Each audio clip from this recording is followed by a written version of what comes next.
Big shout out to Alex Coll, another champ. Alex Coll, relax a little bit.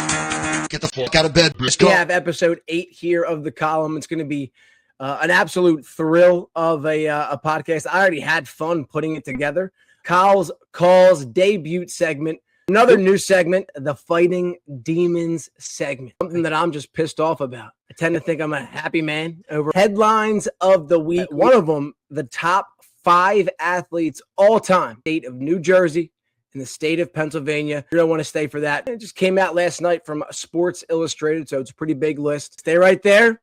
Talk to you soon. It's Alex Coll. Alex is it? I tell you what, you can talk to him all day long. Alex is a nice guy. He's very personable. He's one of the best guys. Big shout out to Alex Coll, another champ. Alex Coll, relax a little bit. Get the fuck out of bed. Let's go. I'm just sitting in the studio trying to get to you.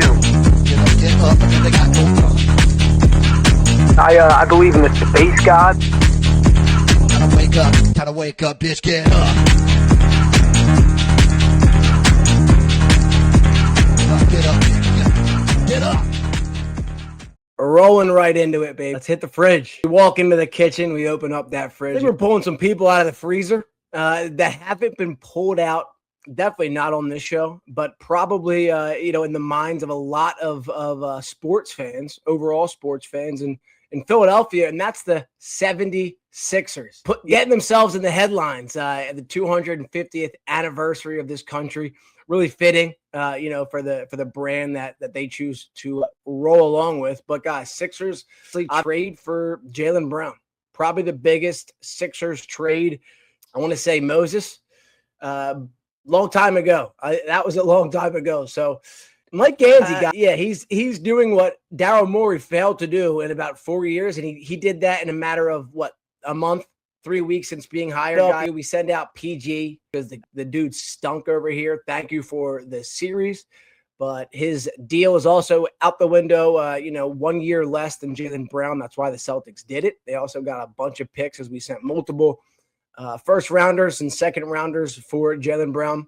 It's funny, you get rid of an AJ Brown, you send him to Boston, he's disgruntled. You bring back Jaylen Brown from Boston, who was disgruntled, and we're happily going to pay him. And Ray Simmons also comes in with the Sixers. But Rich Paul, the head of Clutch, who represents a lot of athletes, and he's an agent for the one and only LeBron James and Tyrese Maxey. Rich Paul drops a video saying that Mike Gansey and Jameer Nelson could be X factors in getting LeBron James to Philadelphia. And then also, as we pull it up right here, that was being showed off in that interview between Max Kellerman and Rich Paul. Maxey, as you guys can see, has a little asterisk right next to it, right to the right of the Y. In the video, Rich Paul goes on and explains that Maxey is kind of the deal winner if he was to choose Philadelphia.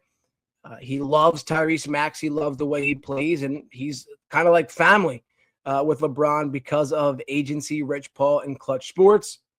Rich Paul goes on to say that BJ Edgecombe would be someone that LeBron would love to work alongside, nurture, and mature as he grows in the NBA, and was very complimentary of him. 76ers. It's fun to talk about them for the first time in just ages. Even when Ben Simmons was on this team with Joel, and they were, trying to at least get it done and obviously not succeeding. It was frustrating. It was almost like this year's Philly teams where it's like, I expect you guys to win these series and you're not. And basketball is returning, to form in Philadelphia. That's a win for me, no matter what, how. I do have one little question here.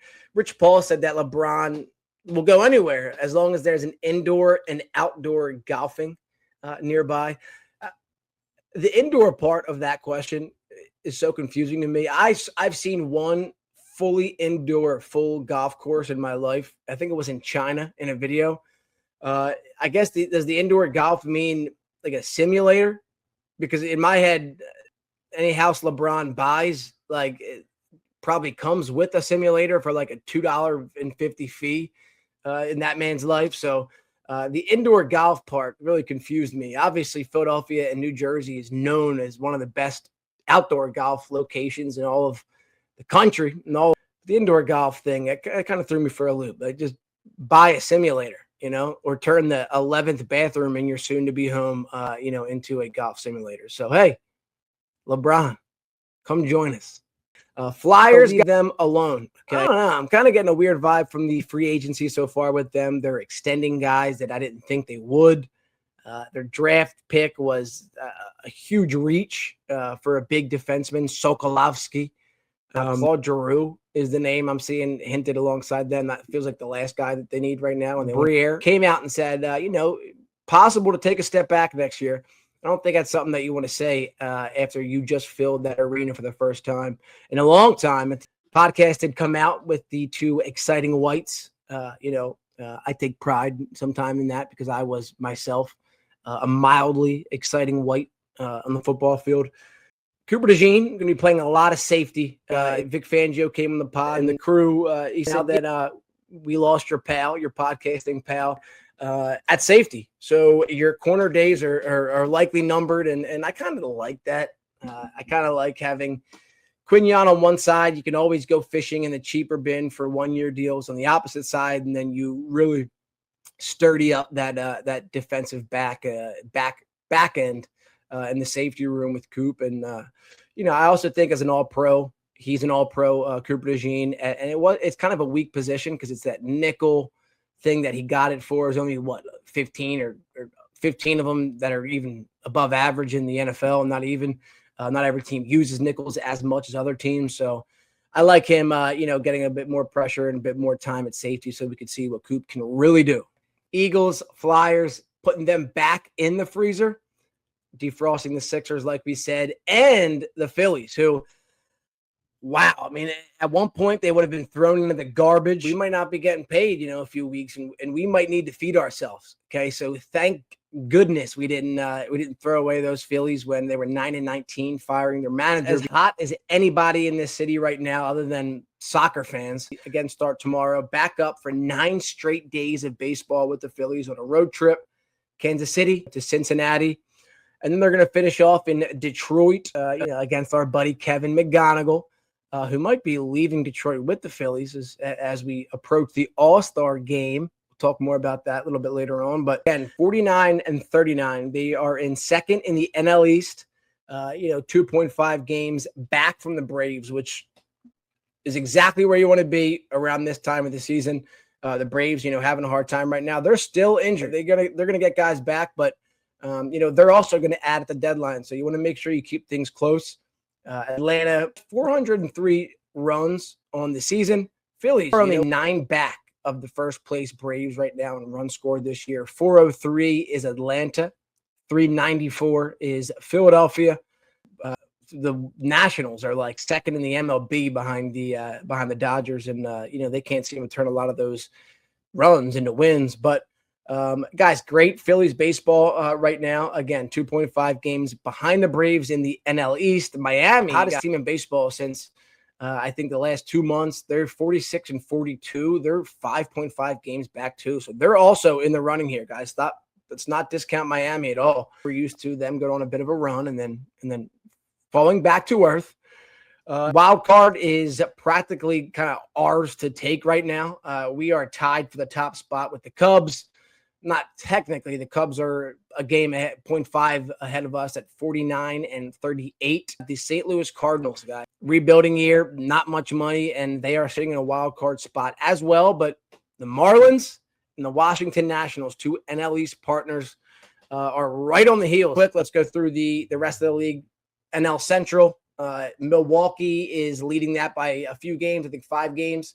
In the NL West, the Dodgers are taking that. AL East, all right, we have the Rays and the Yankees, very close right now, 51-33 of the Rays. New York, 48-38. The AL Central, the White Sox, Chicago White Sox, Murakami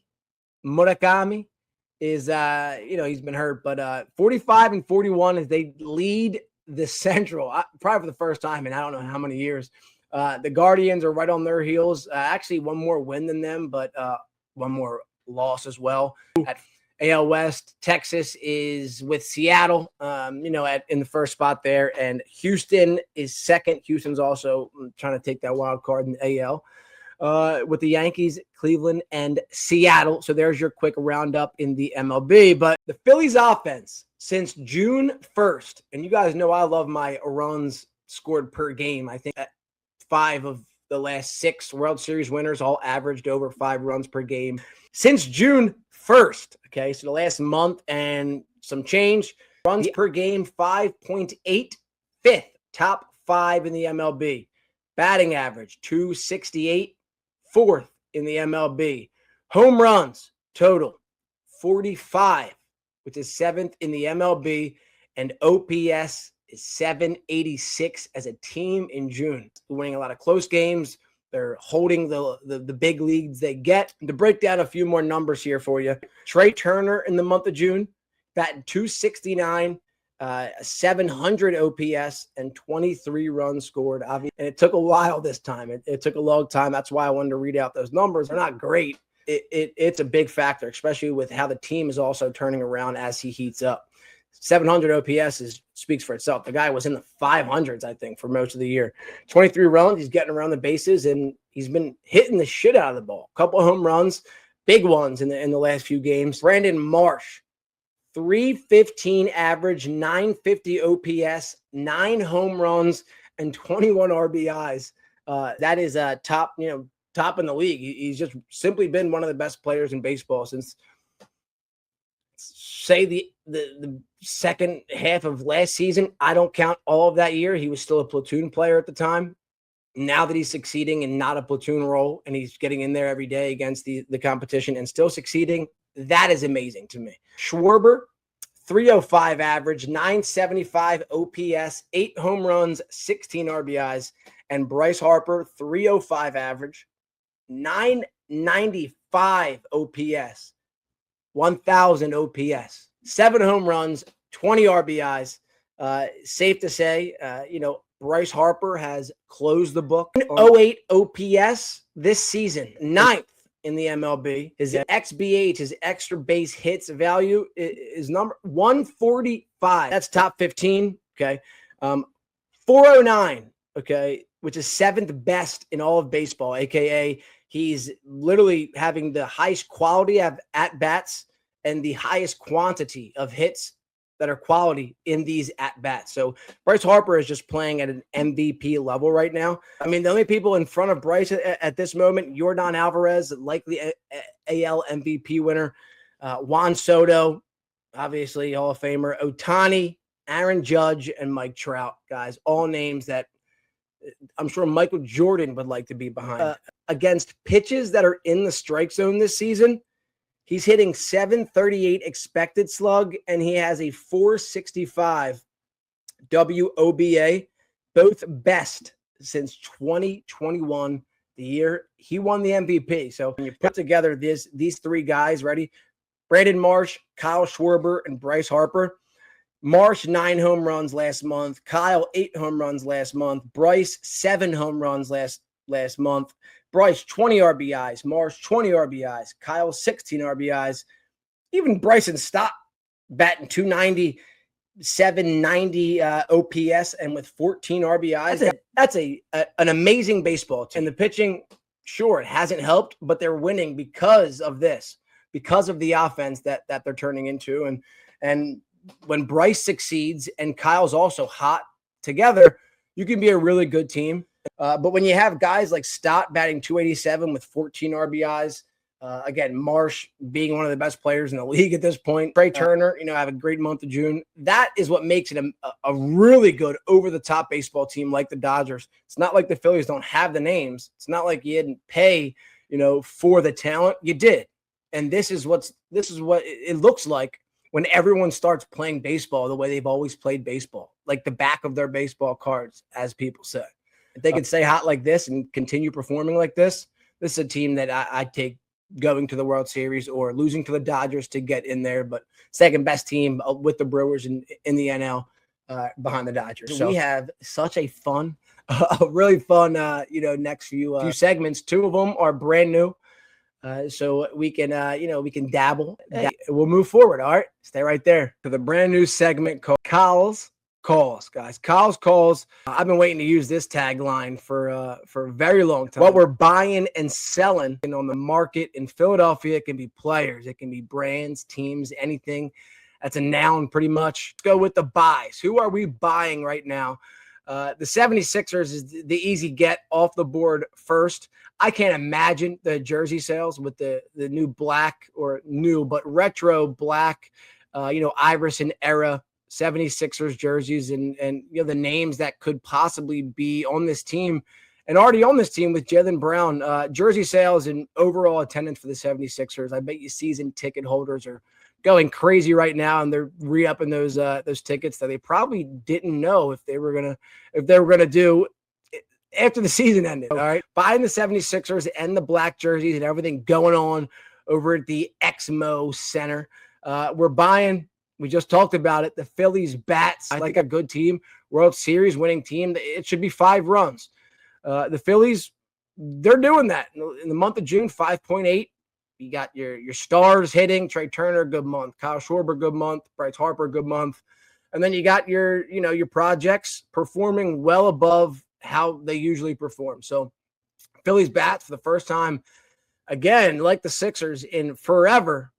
We're buying stock because I know that it's pretty cheap right now. So T-shirt vendors, okay, at Phillies games, no one's wearing a heavy, drug rug like that. The jerseys are these days to a Phillies game. It's just too hot. Got to go.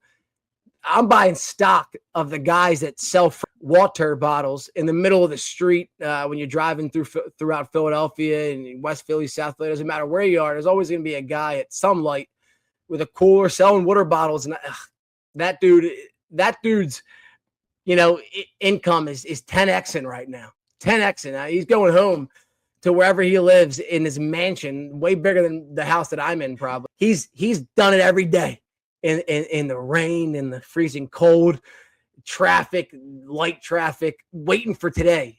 Okay, this is the water bottle street vending Super Bowl. I saw the other day. Yesterday was the hottest day, okay, in Philadelphia in 15 years. That dude's been waiting 15 years for this 3-day span. Listen, I hope he was ready. I hope he looked himself in the mirror before yesterday and said, "You're the best water bottle vendor in Philadelphia. Okay, you're going to go out and sell the most water bottles per liquid capita of water bottle mania." I don't know what it is, but that guy, I'm buying. Whatever he's got, I'm buying, aka water or stock. Don't matter to me.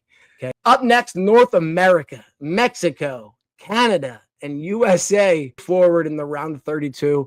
We're hosting for the FIFA World Cup, and they're showing out, guys. So exciting time to be a footballer and a football fan everywhere. And that's the next thing I'm buying is the term football. Okay. I can never go back to soccer. Will never go back to soccer. It's football. It's football. And I can say football and football in a little stylistic accent. And people should be able to tell the difference. It's way up in Philadelphia right now. So that's who I'm buying. That's my calls. Who are we selling? The Eagles. What life am I living in right now? The Eagles are the least talked about team right now, obviously far, far outside of their season, but we were easy to let go for AJ, and I kind of don't like that. I know in a few years he's going to be trying to crawl back. He kind of splintered my heart. So we're selling AJ and the Eagles right now just for their lack of headlines and also just the story coming to light. Okay, we're also selling Mr. Softy, the ice cream man. Me and my girlfriend sit at this freaking window all week, waiting to hear that little Mr. Softy, chime, the jingle. We got a prime view of the street out front. We got a big old window. I can see if he's coming from the left or right behind 5 minutes before he's even out front. Okay. He's been avoiding us. He's been avoiding us in the hottest heat wave. I don't know how long, again, 15 years maybe. I don't want to walk to Rita's and get a gelati. I'm going to crush the gelati before I get home. Okay, deliver some ice cream to my street, Mr. Softy. That's why you've taken so much money of mine in my lifetime. And now it's going to be the hottest day in 15 years. And I can't look at myself in the mirror and say, hey, you're going to get Mr. Soft today and be great. No, because you've seen you in forever. Where are you at? All right. You're on wheels for a reason. Stay mobile. Okay. So I'm selling Mr. Softy right now. I'm pissed off about him. Okay. And we're selling the term soccer, guys, just like the opposite of who we're buying with the term football. We are selling the term soccer. I feel like I'm disrespecting everyone I'm talking to soccer with and about by saying that term. I can't be that guy anymore, and I won't be that guy anymore. It's football from here on out. So, I really like this idea. I wanted to make a pissed off segment. I didn't know what to do, and we're all fighting demons at all times. The AC Expressway is taking tolls, and they've already taken them off the roads. Okay, so not only is you're not driving down the AC Expressway anymore on your way to the beach and paying tolls. You do the just go right by. We're gonna get it to you. Don't worry. Just check your mail. I haven't checked my mail in years. Yeah, I'm in a new home every 2 years. The $4 or $5 that you could have just knocked out when you were going to do it in the mail to you, just like a PPA parking ticket almost. The things that you forget about or don't see so that they add up to $500 million. Not going to get it in time. You're definitely not going to see it within the first however many days you have to pay it, okay? And not everyone has an easy pass, okay?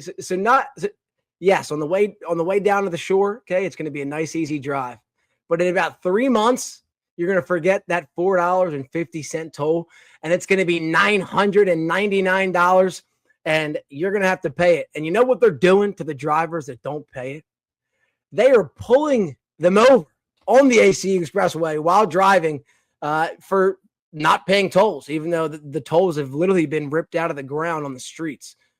So AC Expressway is doing their best, impersonation of the PPA now. They have been pulled over on the AC Expressway since I was in high school, going 107 at 10 p.m. on a Friday night back to my senior house, okay? I take pride in not being pulled over on the AC Expressway. And you get there real quick. You're heading on a Ventnor, about 50, 55 minutes. Wildwood, about 115, 120. But now get ready to be pulled over. The AC Expressway, it's not the expressway anymore. It's the making it 10,000 times more difficult way, okay? For AC. Okay? Fighting demons. That is the demon I've been fighting because it's in the back of my head now. As a frequent shore goer, I'm already in debt right now, and I haven't even missed one yet. But mentally, I'm in debt from this. Hey, let's go. Let's get away from the demons. All right, and let's visit some current news headlines. Actually, the first headline does feature a demon. All right, stay right there, and we're going to talk about them. The column is a play on newspapers, and this is the column podcast. So news, it means a lot, okay, to us and to me. You guys know how my brain works. I have 3 headlines for you this week. And we're starting off with, like I said, last segment, an absolute demon of a man. All right. But I've heard a lot about him, and his name is Neil the Seal. All right. And he's a bad boy with a long rap sheet. Born October 2020, is a huge southern elephant seal that just is causing havoc. I mean, 190K, views and followers. I'm sure that's not good for, his attitude and his confidence. But Neil, he's a big guy. And as you can see, he's been popping up on the shores in Tasmania, along the coast of Australia. And what's weird about Neil is he literally pops up alone. He's the only southern elephant seal that beaches along the shoreline in the area that he does. And he loves going to crowded, areas. And all the people in this town are sick and tired of this man, Neil. That's why they call him a bad boy. That Neil is known to do. He picks fights with cars. If you see Neil and you're in a car, you better turn that bad boy around because he weighs the same as it. All right, he don't like it. He's going to throw himself on the hood. Fights with any inanimate object. Apparently, he loves traffic cones, something that he has a vendetta against and loves attacking. Funny thing is, he screams at all the locals. Here, he blocks driveways and doesn't allow cars to leave parking spots. But he screams at everybody because someone must have gave him a fish one time, and he's the only guy in probably a pack of like 100 of these southern elephant seals to show up at this one spot. He doesn't tag along with the group. He shows up to cause havoc on these people. And I love it. I'm not going to lie with you. I think it's the best thing in the world. It says it right here. All right. New Zealand. Okay. In June, the bellowing and blubbery 5-year-old mammal hauled himself on the land for his twice-yearly tour. Again, this is the 12th time he's done it recently, 11 times prior. Okay, guys. After months of feeding at sea, it's posing problems now. Neil is a demon. All right, and Neil is back in action. He's back up on the shore. I've been seeing videos all over the place of it. Neil, keep being you, brother. All right, if you want something, go get it. Yell for it, scream for it. Who cares? All right, you're a SEAL among men. Okay, you're the one and only. You're the breed of one, as Jalen Hurts would say.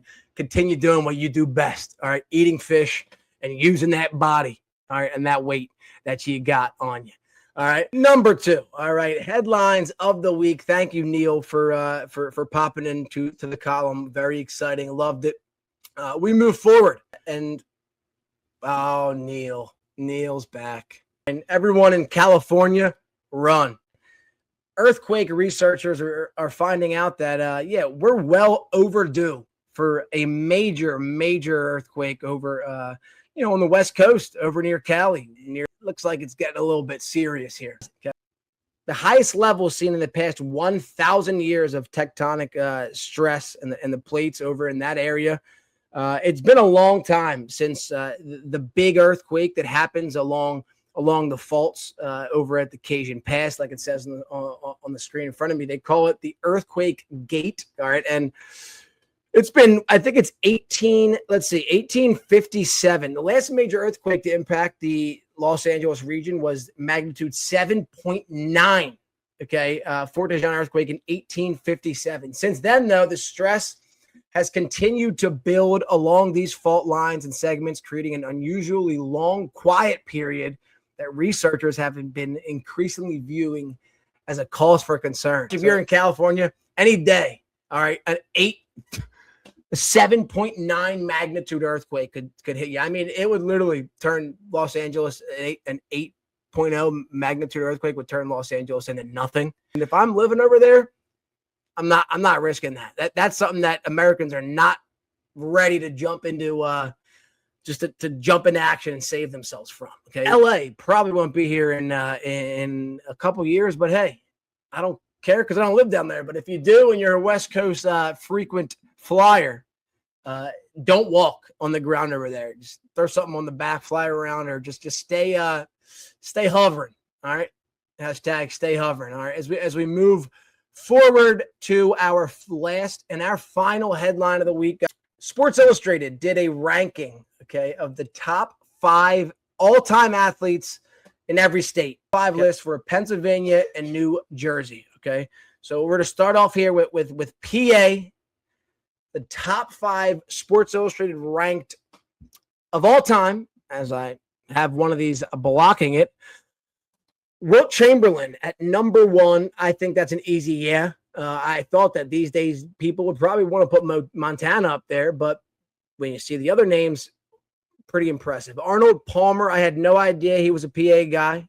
I think that's a fine number 2. He dominated top of his sport for kind of forever here, and he's old and he's still, holding on to a handful of records. So Arnold Palmer, I love it, and I love his drinks. Johnny Unitas, I didn't know he was PA. I didn't know that he'd be above Joe Montana.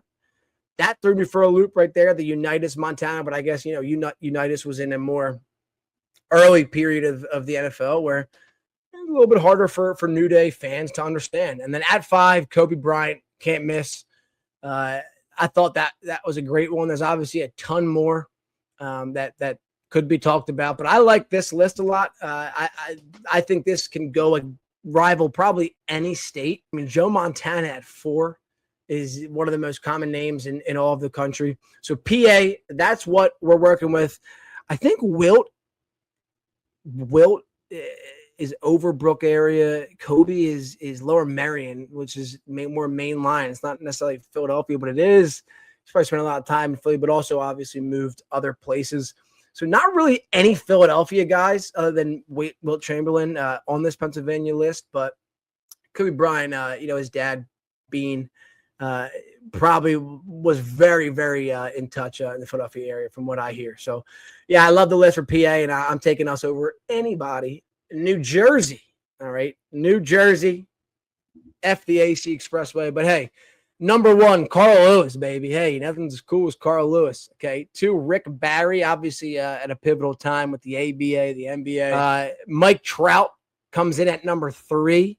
I like that. Probably going to go down as one of the greatest baseball players of all time, still playing. Number 4, Sidney McLaughlin-Levrone. My girlfriend ran against her in high school. She is a South Jersey, mid Jersey, athlete. She's young, very young still. I mean, she's an Instagram user. And she made this list at number 4 above Carly Lloyd, who's obviously a women's soccer legend, a GOAT for the national team and every other league she's ever played in. Coming out of New Jersey, really cool. I know she's always on Eagles videos and stuff, but number 4 really surprised me. You got a mid 20-year-old, to whatever she is, maybe late 20s, early 30s, and she's above some big names that you could have put on this list in New Jersey. So Sidney McLaughlin-Levrone, Carly Lloyd. 1, Carl Lewis. 2, Rick Barry. And 3, Mike Trout. I want to continue on with this list and look at every other state. Go ahead. It's on Sports Illustrated. Real quick. It's called Worth the Wait, or Worth the Talk, or Worth the Conversation. I believe so. And it's Devin Caney and Jason Worth, a brand new podcast. Was watching their last episode because I had a question for Jason Worth, any superstitions on that 08 team or other people that you might have played with in the MLB that were really stood out to you. Didn't have any, but I kept watching and he brought this picture. This Bryce Harper. Okay, that's Bryce Harper in a furry costume.